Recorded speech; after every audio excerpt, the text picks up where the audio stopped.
Boa tarde para todos e para todas. Agradeço muito o convite por estar aqui. Para mim é sempre muito prazeroso. Particularmente eu gosto muito disso, de poder ter a oportunidade de falar do saneamento. É algo que já há uns bons anos eu venho fazendo. Eu sou o Fábio, sou biólogo de formação e me especializei aí ao longo do tempo no tratamento de esgoto, um pouco de tratamento de água, mas digamos que se eu tivesse que me colocar numa caixinha, eu sou muito mais associado ao tratamento de esgoto e efluentes industriais do que ao tratamento de água.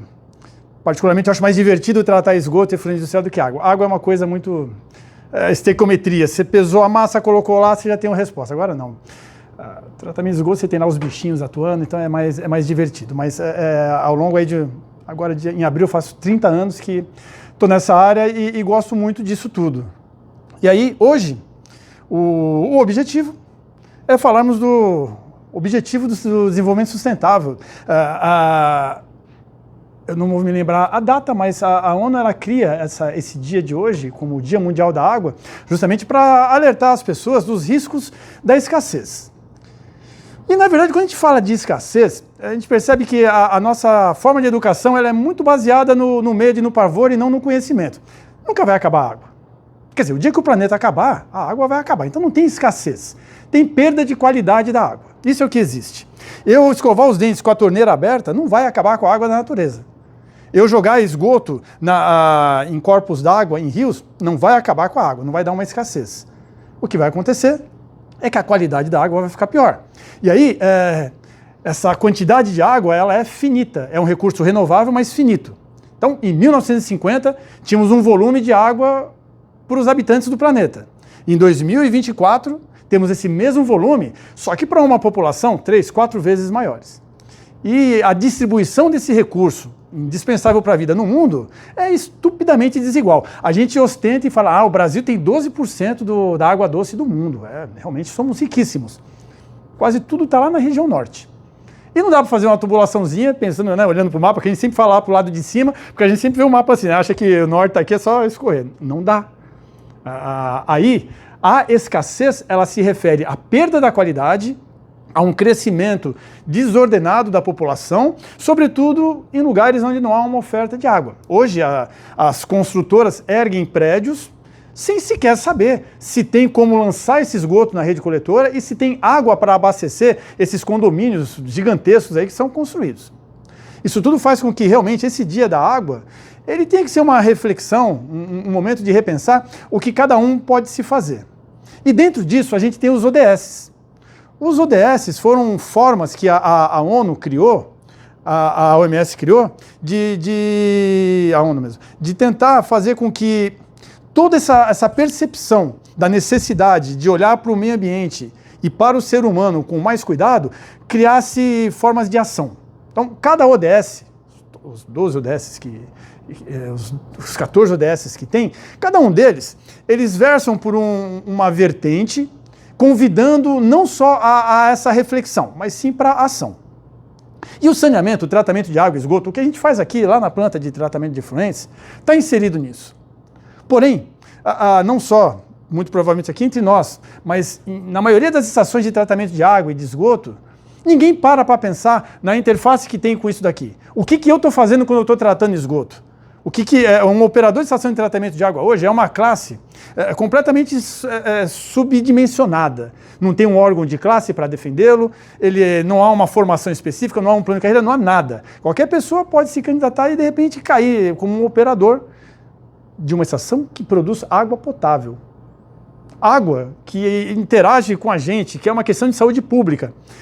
Não há essa visão de responsabilidade e de peso que recai quando eu lanço um efluente em não conformidade num corpo d'água. Ou quando eu lanço um efluente em conformidade com a legislação num corpo d'água. Então é importante a gente entender que essas ações elas têm um fim. Não é só um fim econômico, não é um fim apenas de marketing. É um fim realmente de se fazer com que o saneamento cumpra o seu papel dentro da sociedade, que é de proteger não só o meio ambiente, mas também a saúde pública.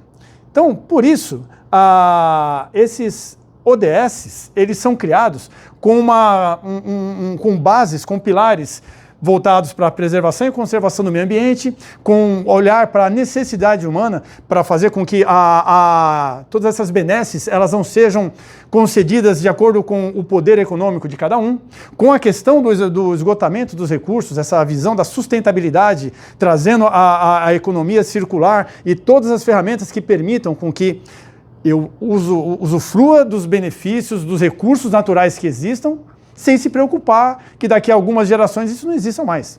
A gente fala muito em água e em petróleo, mas o fósforo, daqui a uns anos não tem mais na natureza, está acabando. A fúria de se produzir fertilizantes é tão grande, a retirada e o fósforo é um recurso não renovável. Tirou o último minériozinho de fósforo, acabou. Muitos pessoas que se debruçam sobre isso tudo entendem que isso vai ser um ponto de tensão para pouco tempo, porque vai acabar o fósforo no mundo. E aí como é que a gente vai produzir fertilizante? Muito simples, olhando para o tratamento de esgoto. O esgoto, o lodo, lá, sejam bem-vindas, imagina, não perderam muita coisa. A gente volta a fita. O tratamento de esgoto sanitário, ele gera um lodo que é riquíssimo em fósforo e nitrogênio.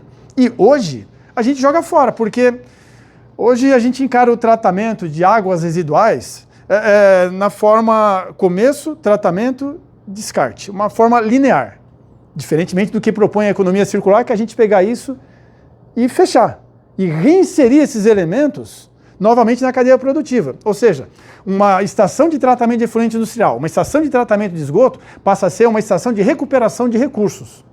Isso, cedo ou tarde, vai acabar sendo uma necessidade.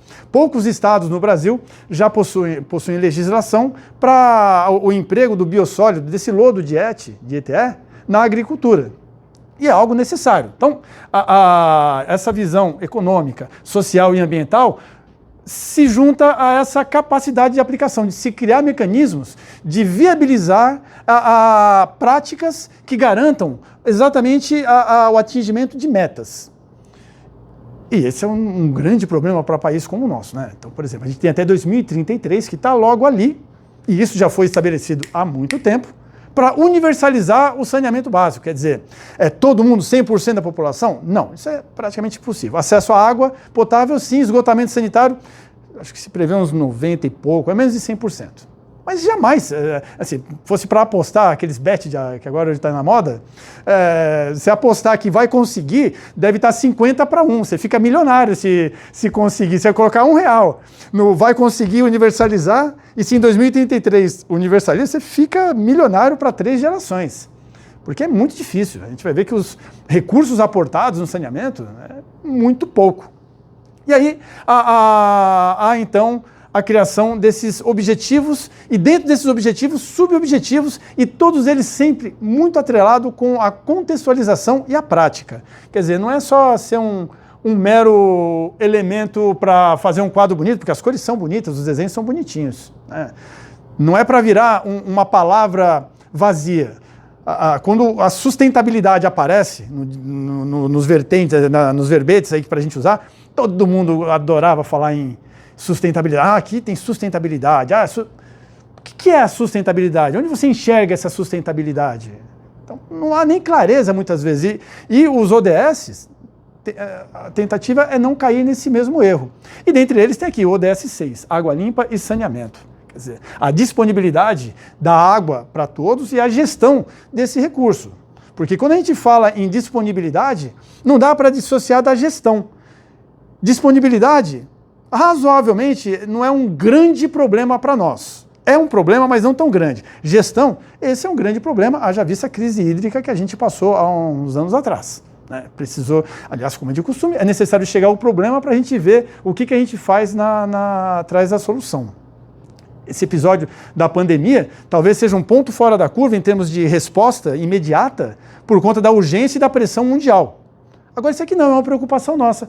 Vê se há uma preocupação em criar uma vacina aqui, da noite para o dia para a dengue, como se criou da noite para o dia para a Covid. Não há. Porque é um problema nosso, de país tropical, subdesenvolvido, ainda cheio de problemas. É um problema nosso, então cabe à nossa gestão. E aí agora que ainda a gente tem que importar, não há uma fabricação nossa nacional, porque não há essa pressão externa. Então a nossa gestão ela é muito ruim. E isso para a água é um grande problema. E é claro, né, a gente sempre gosta de olhar para o vizinho que tem a grama mais bonita, mas a gente também gosta de olhar para o vizinho que tem a grama mais feia. E se para nós está feio, infelizmente não somos os únicos. Né? Há espalhado pelo mundo uma situação de calamidade que não chega na novela das 8, que não chega no Jornal Nacional, que não chega no Facebook, no Instagram, que são 2,2 bilhões, isso aqui é um dado já defasado, de pessoas que não têm acesso à água potável.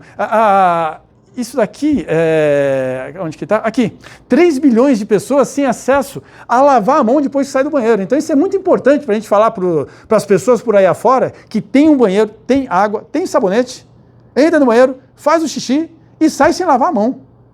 Pô, meu amigão, não tem aquele papo, você vai jogar comida fora, tem pessoas passando fome no mundo e você vai jogar fora tudo isso.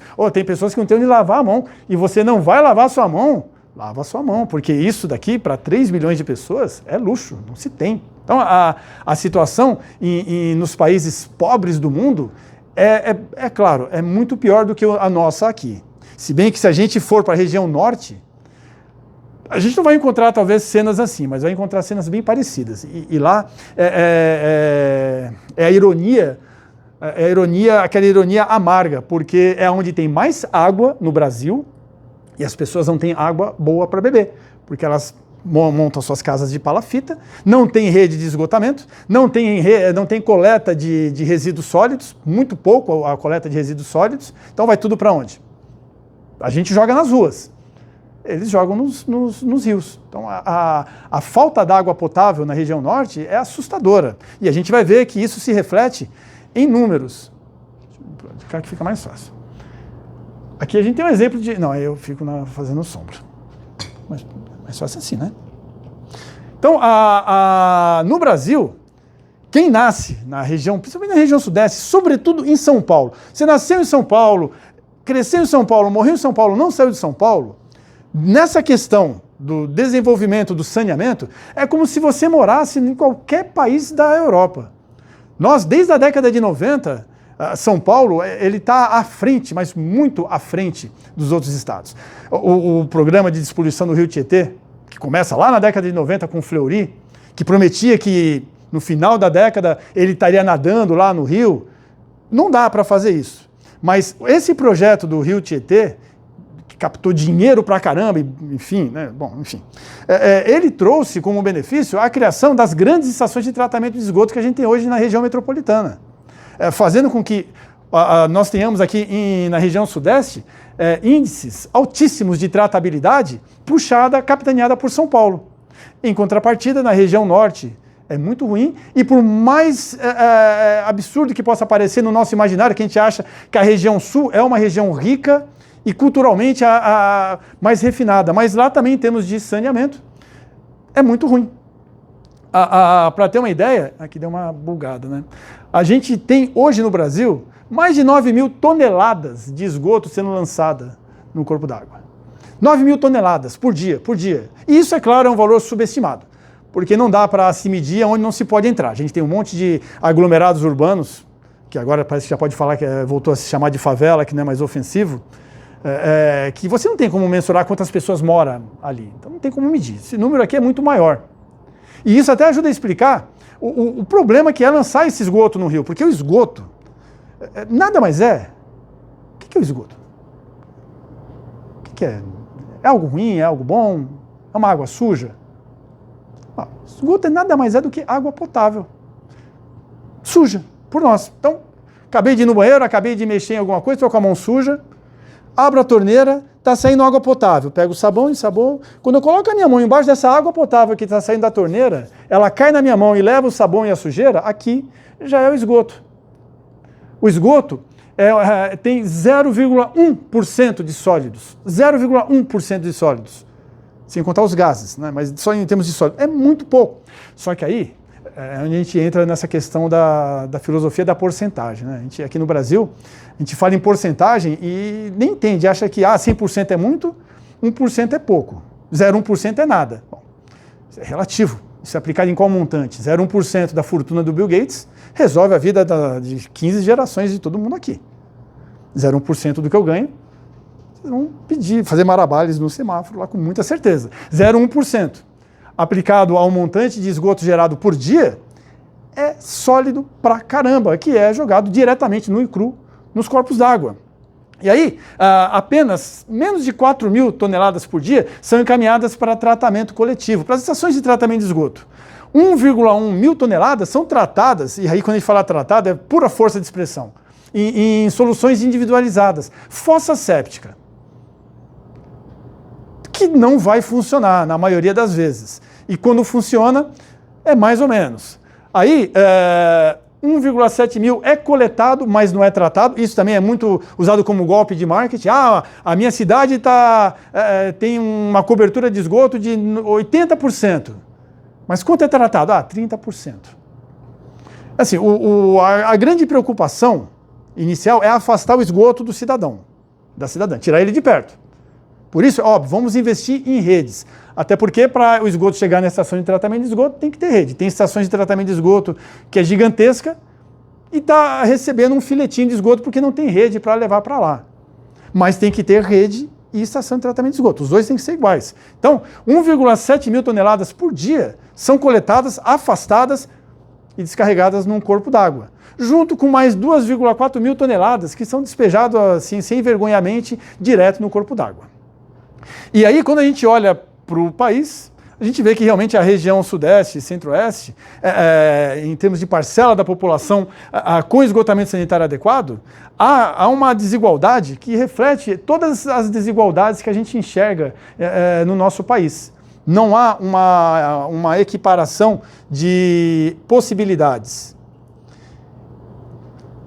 Esses dados são os dados mais atuais que a gente tem de levantamento de quantas estações de tratamento de esgoto tem no país em operação. Estações de tratamento de esgoto sob a égide do Estado. Então, a gente tem um pouco mais de 4.500 estações de tratamento. 2.013 municípios. Esses pontinhos representam essas estações. Olha só, a gente vê aqui em São Paulo, mal dá para ver o contorno, então, parece estar com uma catapora lascada. Já para cá começa a ficar cada vez mais rareado.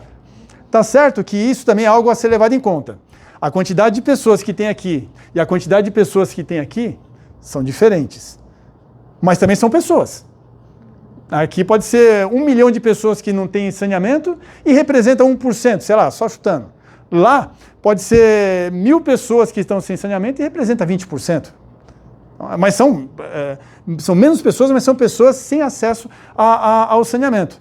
E como a gente vê, São Paulo, ela sempre está aqui na frente, né? Cadê os nossos rivais aqui, o Rio de Janeiro? Nem está aqui, está aqui embaixo. Os cariocas são ruins de tratamento. Quem está mais perto da gente é Minas. Então veja que São Paulo é realmente uma referência no que se refere ao tratamento de esgoto. E a gente acha que não é bom. E não é bom mesmo. No que se refere à oferta de água potável, o cenário já é mais aprazível. Novamente, região sudeste ganha disparadamente, tem a maior oferta de volume de água distribuído com tratamento, e a gente tem quase 85% da população brasileira com acesso à água potável. Novamente, a gente fala 85%, poxa, só falta 15%. É tão pouquinho para chegar no 100%.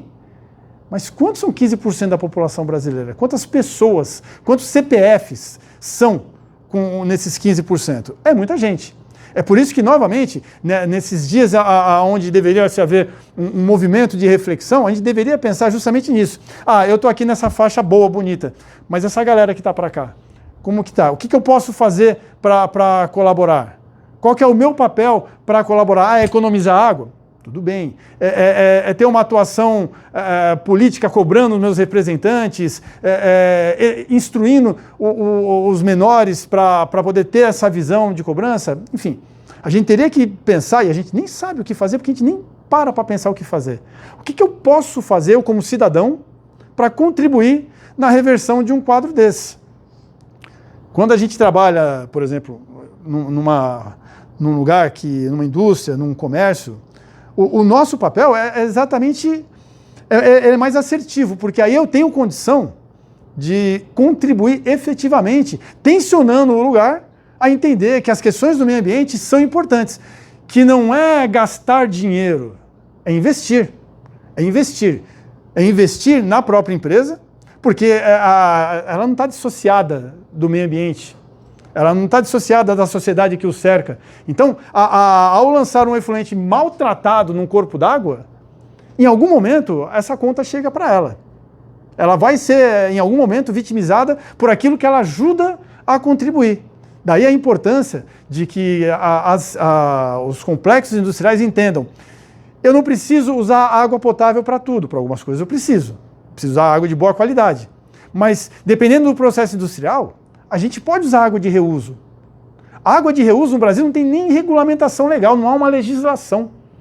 Há um esboço, há uma discussão, há um trâmite, mas nenhuma lei que defina, que regule, que organize esse setor. E a gente fala de água de reuso já há uns 15 anos brincando. Já se usa água de reuso, mas ainda não tem uma legislação. E ainda há uma dificuldade das indústrias e do setor do agro de entender que essas águas de menor qualidade são passíveis de serem incorporadas em vários processos produtivos. Eu não preciso usar água potável. Se a gente transportar isso para a nossa casa, fica muito claro de entender. Eu preciso de uma água de qualidade para eu tomar banho, porque vai entrar em contato com o meu corpo. Eu preciso de uma água de qualidade para lavar minha mão e para preparar minha comida. Eu não precisaria de uma água de extrema qualidade para dar descarga. Faço 100 ml de xixi e dou uma descarga de 20 litros de água potável. A água que eu bebo é a água que está indo na privada. É uma coisa assim, é surreal. Você vê aquela quantidade de água potável. Potável. 20 litros, 25 litros mais ou menos, uma descarga. Tem algumas mais econômicas, mas enfim. É água potável que está indo embora. E tudo bem. Então, isso tudo faz com que a gente ocupe esses lugares assim, bem humilhantes, porque os nossos vizinhos do continente estão na nossa frente. A gente, no que diz respeito a fornecimento de água potável, estamos lá na posição de número 84. E aqui estamos melhor no esgoto, 76. Mas é muito ruim para um país que oscila lá entre as 10 maiores economias do mundo. É muito pouco. Isso tudo é reflexo de um descaso histórico. O Brasil ele amarga um atraso de mais ou menos uns 30 anos, lá para a década de 60 e 70, em que parou todo o investimento. É como se você ficasse sem limpar a sua casa durante 6 meses, 7 meses, e aí resolvesse: não, agora eu vou limpar. Vai demorar muito para você conseguir tirar todo o lixo, toda a sujeira acumulada, colocar ordem, ensinar as pessoas agora que não pode mais jogar o papel no chão, porque antes podia. Mudar hábitos, instituir regras, é tudo muito difícil. Então hoje a gente vê crescimento, saiu agora novos dados, né, do Instituto Trata Brasil, que mostra que a gente avançou menos de 1%, muito pouco, muito pouco em termos de oferta de saneamento. E isso é uma questão que envolve tanto o aspecto político, econômico e cultural. E isso talvez seja o mais preocupante. São também os dados mais atuais que a gente tem, que mostra a maldade por trás das ações políticas. Vejam que aqui é cobertura de esgotamento sanitário. As cidades mais populosas, obviamente, a gente está falando das metrópoles. Elas são aquelas que têm a maior cobertura. Vai diminuindo o número de habitantes, vai diminuindo a cobertura de esgotamento. Isso faz a gente pensar que, por exemplo, o marco legal do saneamento permitiu que as empresas privadas entrassem para oferecer saneamento. Hoje está uma febre, todo mundo quer lotes. E quando acabar essas grandes cidades? Será que eles vão querer também ir para pequenas cidades? Como que vai ser esse cenário? Porque hoje é claramente uma discrepância entre cidades pequenas e cidades grandes, no que se refere à cobertura. E, novamente, não importa o número de pessoas, é óbvio que é diferente, mas são pessoas que em 2024 vivem como no começo do século passado, tendo que furar atrás de água, furar um poço, sem saber se o poço tem qualidade ou não, ter uma fossa séptica ou simplesmente jogar o esgoto no córrego, vivendo de uma maneira que não precisaria mais se viver num país como o nosso. A gente teria condições de realmente prover de saneamento todo mundo bonitinho. E entra então isso tudo na conta do ODS, que é vencer essa desigualdade, é levar saneamento para realmente para toda a população não coberta. É fazer com que desperte essa necessidade, essa urgência da gente ter uma visão não romantizada da coisa. São lutadores, são guerreiros, olha, vive carregando aquela bacia na cabeça. Não, ninguém quer isso. A gente quer vida de qualidade. E ao se acomodar, sabendo que eu acordo, eu tenho a minha pia, tenho a minha torneira, tenho meu vaso sanitário dentro de casa, é natural, é óbvio que é natural, mas não deveria ser o correto. A gente deveria, em algum momento, ter ações que provocassem reflexões para as pessoas entenderem que isso que nós temos é um privilégio frente à metade da população brasileira, porque é metade da população brasileira quase que não tem isso que a gente tem. Então é muita coisa. E aí a gente vê que quando a questão é estragar um corpo d'água, tudo bem. Tudo bem, é um corpo d'água, é um rio, o problema do rio. Mas e quando se trata de doenças de veiculação hídrica? Nós aqui, a gente tem que fazer exame de fezes. Poxa, Brasil, a economia que nós somos, a gente tem que fazer... E é engraçado que não tem nenhum procedimento de como você fazer a coisa certa para coletar. As pessoas ainda hoje não sabem o quanto que tem que colocar naquele potinho. Porque eu posso ter uma verminose. Por que eu posso ter uma verminose? Porque nós não temos um saneamento adequado. Será que o cara que mora lá na Finlândia, ele faz exame de fezes? Acho que não. Você fala, olha, você tem que fazer cocô no potinho para ver se tem bichinho dentro. Não, de forma alguma. É louco? Aqui, não, aqui é comum. Porque ainda várias verminoses são doenças endêmicas em alguns lugares. A lombriga ainda tem lugares no país afora aí que usa de simpatia para cuidar. E as doenças de veiculação hídrica, a maioria delas, doenças infecto-contagiosas causadas por bactérias, por protozoários, por vírus, causam diarreias, são doenças diarreicas. Por isso elas são as doenças essas doenças gastrointestinais, elas contribuem massivamente para a mortalidade infantil. Porque se você pega uma criança de 1 ano que adquire um desses bichinhos aqui, e durante um dia, uma criança de 1 ano tem 2 vômitos, 3 vômitos, ela já está desidratada. Se não há uma reidratação imediata, não só aquela coisinha do sorinho na colher, ela vai morrer. Um idoso, um imunossuprimido, esses grupos, eles são muito sensíveis a esse tipo de doença. E se a gente olhar, daqui a pouco a gente vai ver os dados de mortalidade infantil, eles são alarmantes, animadores e alarmantes. Por que animadores? Se a gente olhar aqui, o número de internações por doenças de veiculação hídrica e o número de internações por doenças diarreicas. Aqui é um pedaço do que está aqui. Né? Digamos que há doenças de veiculação hídrica, que nem todas as doenças de veiculação hídrica são diarreicas. Você pode adquirir uma paralisia infantil, por exemplo, e não tem nada a ver. Né? Já tem manutenção? Acho que é contigo. Então, se a gente olha aqui, o número de internações por doenças diarreicas está, ao longo do tempo, está aumentando no Brasil. E isso é ruim para as indústrias, isso é ruim para a economia, porque a pessoa que está internada não está trabalhando, dá custo. E aí, olha só, a região sudeste. A região sudeste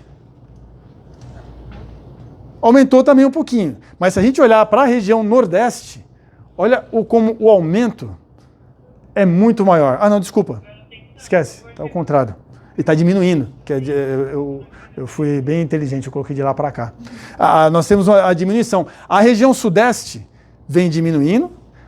A região nordeste também vem diminuindo. Mas a região aqui em 2021, a região nordeste, ela está nos patamares da região sudeste em 2012.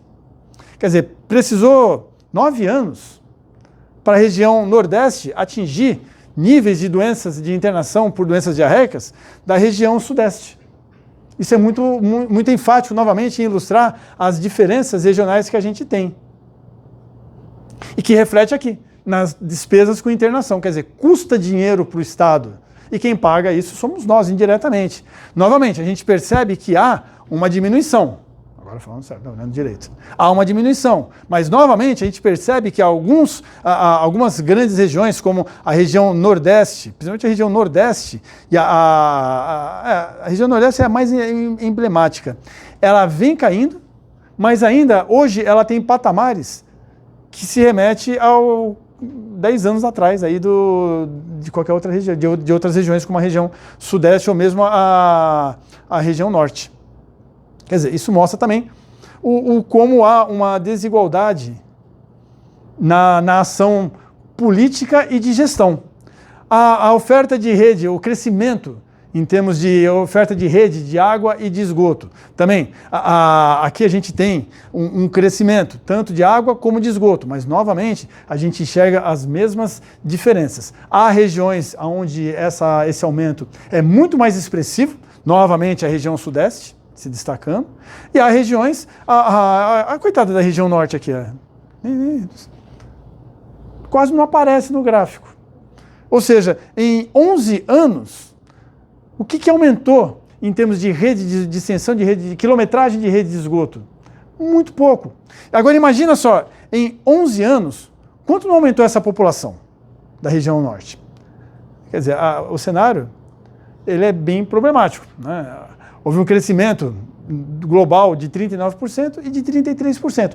Quer dizer, as coisas estão acontecendo. Está melhorando. Porém, novamente, como ficou parado muito tempo, isso é pouco. Se continuar nesse ritmo, a gente chega em 2033 muito longe da universalização.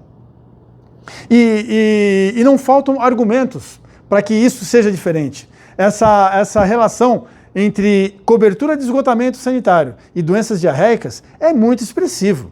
Então, é claro para qualquer gestor olhar isso e entender, poxa, se eu aumento a oferta de esgoto, de coleta de esgoto, eu diminuo com as doenças de veiculação hídrica, eu diminuo com as doenças diarreicas. E se eu diminuo, eu tenho menos despesa. Se eu tenho menos despesa, eu tenho mais produtividade, porque o camarada não vai ficar em casa doente, ele vai poder trabalhar, ele não vai pegar uma gastroenterite, ele não vai pegar uma giardia, ele não vai pegar um criptosporidium aí e vai deixar ele 4 dias de cama. Ele vai poder trabalhar, ele vai produzir. Então, há uma lógica baseada realmente em custo-benefício que serviria para qualquer empresário, qualquer gestor, olhar e falar, vale a pena investir nisso. Vamos investir? Vamos. Mas aqui o pessoal não está nem não. E aí, então, a gente tem no ODS 6 uma forma de se estabelecer metas e fomentar ações para que esse cenário se mude. E o legal é que esses ODS, eles se conversam entre eles. Então, por exemplo, o ODS ele tem uma interface com o ODS 1, que é erradicar a pobreza, que está associado à diminuição da desigualdade que existe no nosso país. Ele também tem uma interface com o ODS 3, que é saúde e bem-estar. O saneamento é oferecer saúde e bem-estar. Ele também tem uma interface com o ODS 10, que é a redução das desigualdades, que tem a ver com erradicar a pobreza. E também com a vida na água. Porque aqui a gente está falando de questões sociais, de questões voltadas para o ser humano, e aqui a gente está olhando para o meio ambiente. Né? Então, até porque não dá para se dissociar. Quer dizer, os ODS, eles fomentam ações e permitem se conversar. Nós temos grupos atuando nisso. No Brasil, grupos daqui, grupos globais que estão aqui entre nós, que fomentam. Mas acabam sendo quase que invisíveis, porque a gente não busca esse tipo de informação. E eles são meio ruins de marketing também, porque não se fazem ver. E seria importante a gente entender que esses grupos existem, que existem ações, que existem meios de se consorciar com esse pessoal para fomentar ações, para tirar inspirações e, de alguma maneira, a gente conseguir fazer diferente. Quer dizer, a gente tem aí como um desafio muito grande essa busca na correção da desigualdade. Filho, não quero falar com você não. Hoje, esse é o nosso grande desafio, é tratar esgoto, é produzir água potável, de qualidade. Também, hoje, por exemplo, sempre se tinha assim, muito claro, água de superfície é perigosa, porque recebe esgoto. Água subterrânea está protegida. Hoje não dá mais para afirmar isso. Tem poços aí, artesianos já, comprometidos. Então, é necessário repensar essas ações. Durante muito tempo, nosso objetivo para o saneamento era remover sólidos e matéria orgânica. Sólidos, porque esses sólidos se acumulam em leitos de corpos d'água, diminui o volume útil, causam transbordamento. Matéria orgânica, porque fomenta o desenvolvimento de bactérias aeróbias que vão consumir mais oxigênio, porque tem comida à vontade, e que vai fazer com que a vida aquática seja comprometida. Quer dizer, as estações de tratamento de esgoto que tratam o esgoto sanitário, elas foram concebidas com esse viés. A gente tem que tirar sólidos e a gente tem que tirar matéria orgânica. Ah, legal. E aí, de repente, falaram, não, mas não adianta só tirar isso. A gente tem que tirar outras coisas. O que, por exemplo? Nitrogênio e fósforo, os nutrientes. Porque eles são responsáveis por processos de eutrofização. Um manancial que abastece uma estação de tratamento de água para produzir água potável, se esse manancial está eutrofizado, um crescimento excessivo de alga, e quem já teve aquário uma vez na vida e esqueceu de lavar ele um dia, ou se já assistiu Procurando Nemo, vai entender o que é eutrofização. É uma coisa assim, solzão a pino, esgoto cheio de nutrientes, nitrogênio e fósforo, as alguinhas lá estão felizes. E no meio dessas alguinhas felizes, tem algumas bactérias que vão ficar felizes também, que são as cianobactérias. Essas cianobactérias, elas fazem fotossíntese. E qual que é o grande problema delas? Teoricamente, elas até estão ajudando a produzir um pouquinho de oxigênio e coisa e tal. Mas elas liberam uma toxina, a cianotoxina. 3 tipos de cianotoxina. A dermatotoxina, a neurotoxina e a hepatotoxina. Essas duas últimas, a neurotoxina e a hepatotoxina, são letais, podem causar a morte. E se o manancial está eutrofizado, elas estão lá. Então é necessário todo um monitoramento para controle. E a estação de tratamento de água, seus operadores, suas operadoras, não podem intervir nisso. Não tem como mexer naquele mundaréu de água, porque teriam que ter mecanismos de proteção antes, que são as estações de tratamento de esgoto, não lançando esgoto lá. Então hoje a gente tem também como desafio fazer com que as estações de tratamento de esgoto comecem a remover nitrogênio. Daqui a pouco, o nitrogênio é a bola da vez. Alguns estados já exigem. Daqui a pouco vai ser o fósforo também. Isso tudo faz com que as estações tenham que passar por remodelagens, por retrofit, por novas tecnologias. E cada vez isso significa processos mais sofisticados e, óbvio, mais caros. E aí entra aquela coisa, mas eu vou ter que gastar dinheiro? Vai. Se você vê como gastar dinheiro, vai ter. Então, matéria orgânica, nutrientes e sólidos são aquilo que a gente tem que tirar hoje de elementos do esgoto. Vamos supor que daqui a 20 anos a gente, estamos tirando tudo isso. Legal, acabou? Não acabou. Porque aí, a essa altura do campeonato, outros caras já vão estar com um crachá de que realmente agora eu não sou só um aluno especial, eu sou um aluno matriculado. Como, por exemplo, os contaminantes emergentes, os microcontaminantes emergentes. Esses caras, eles, desde que o mundo é mundo do que diz respeito à revolução industrial, a gente começou a produzir substâncias sintéticas, jogar no rio, esses caras já estão por aí. Alguns deles já estão até na legislação, no CONAMA. Mas muitos deles começaram a ser descobertos né, em várias matrizes de águas há pouco tempo. Pouco tempo, assim, um intervalo de uns 15, 2 décadas no máximo. Aqui no Brasil ainda está mais devagar as pesquisas. Mas esses contaminantes emergentes, hoje, eles não são monitorados ainda. Existem uma série de estudos para tentar mapeá-los, para tentar entendê-los. Realmente o mundo acadêmico ele tem se debruçado olha só, de 98 para 2016, o número de publicações aumentou bastante, porque o mundo acadêmico percebeu a importância deles e a gente até que, comparado com o povo daqui, até que não está tão feio na fita, não. É claro que tem gente mais lá na frente, mas há algumas pesquisas no Brasil. E qual que é desses microcontaminantes emergentes? Eles podem estar presentes em águas subterrâneas, em águas superficiais, em lagoas, numa série de matrizes. E como que eles chegam lá? Eles vão chegar, de alguma forma, pelo esgoto que são lançados lá. Opa. A gente tem 5 minutos. Tá. Então acho que vou dar uma corrida. Há 2 grupos de microcontaminantes, os desreguladores endócrinos e os fármacos. Os desreguladores endócrinos, ou disruptores endócrinos, são substâncias sintéticas que se assemelham a hormônios. Hormônios são substâncias que o nosso corpo produz para dar ordens para o corpo. Nosso cérebro fala, olha, precisa produzir mais xixi. Então é um hormônio que vai avisar, ó, vamos fazer mais xixi. Ah, tem que fazer menos xixi, menos xixi. Ah, tem que tirar açúcar do sangue. Ah, tem que pôr açúcar no sangue. São hormônios que fazem essa comunicação. Esses desreguladores endócrinos ou disruptores endócrinos são substâncias sintéticas, artificiais, que parecem com hormônios, têm ligações parecidas e que por isso conseguem interagir com os nossos órgãos. Só que, é claro, passando uma informação completamente errada. E isso vai causar problemas. Que problemas que eles podem causar? Boa parte desses desreguladores endócrinos, ninguém sabe o que pode causar ainda, porque os estudos ainda estão acontecendo.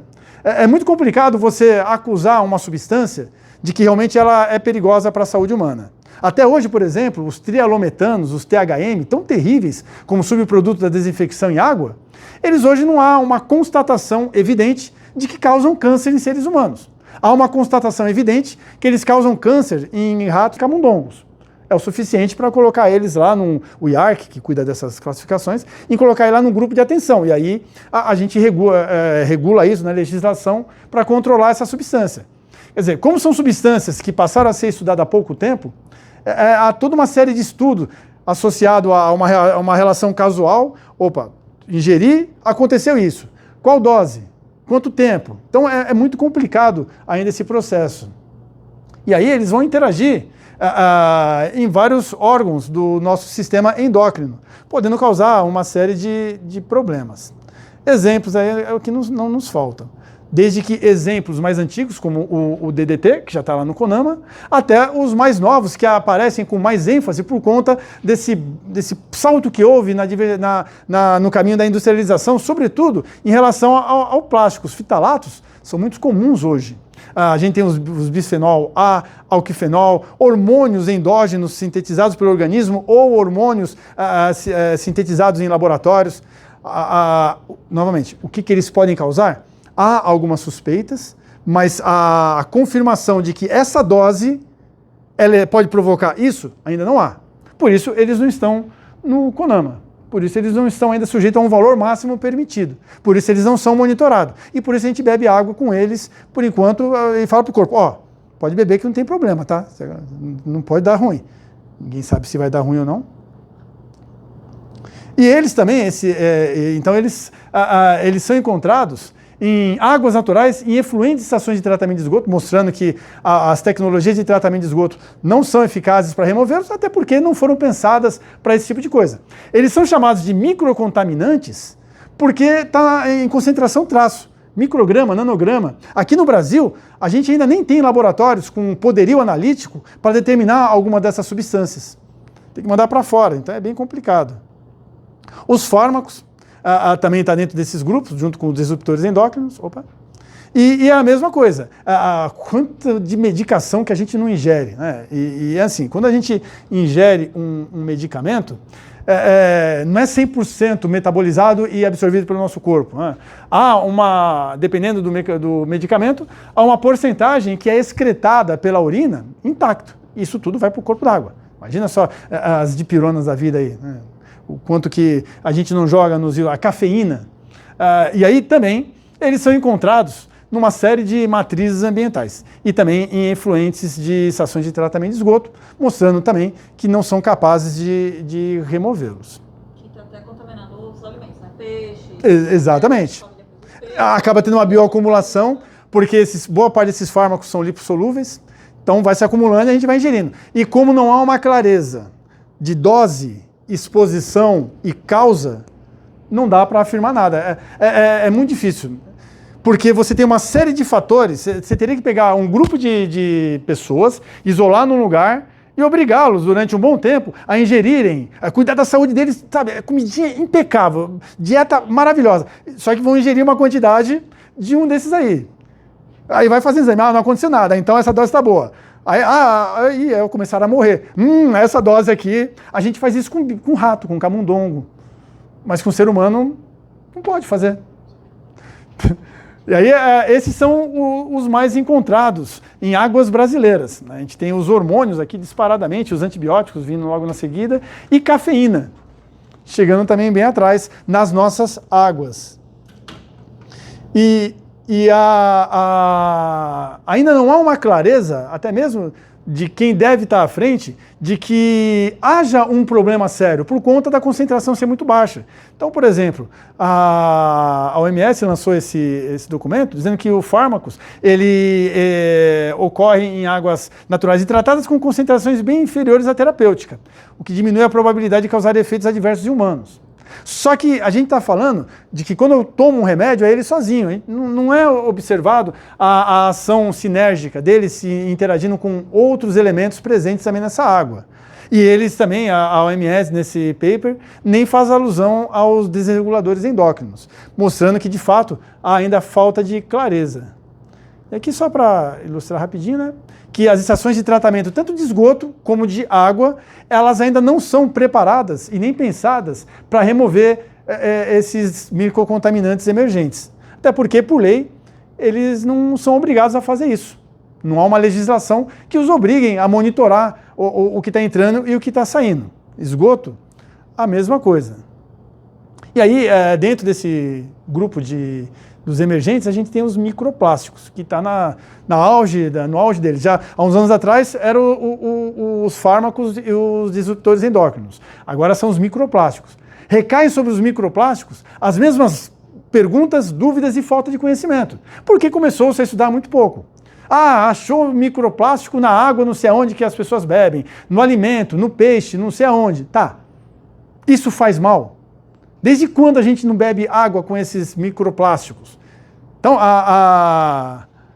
não há clareza. O fato é que a OMS, ela entende que a presença desse microplástico nessas matrizes ambientais que interagem conosco é uma preocupação e trata-se de uma ameaça para todos os ecossistemas, até porque o uso do plástico ele tende só a aumentar. Isso pede estudo, pede compreensão, e em algum momento esses caras todos, eles vão estar lá no CONAMA 430 e é aqui, então quando vocês forem fazer o laudo de lançamento, vai estar lá tendo que analisar tudo isso. Será que aqui tem microplástico, por exemplo, no efluente de vocês? E a água que a gente está bebendo, essa água aqui, será que ela tem microplástico? Está me fazendo mal? Eu, ao invés de viver 70 anos, eu vou viver 50 anos ou 79 anos? O quanto que faz mal? Quanto que eu tenho que beber para isso me fazer mal? Tudo isso são perguntas ainda que não se tem. O fato é que, se eles estão lá, é porque chegaram via esgoto. E se chegaram via esgoto, a insegurança hídrica já está instalada. Quer dizer, a gente está num momento onde a nossa lição de casa é fazer o básico.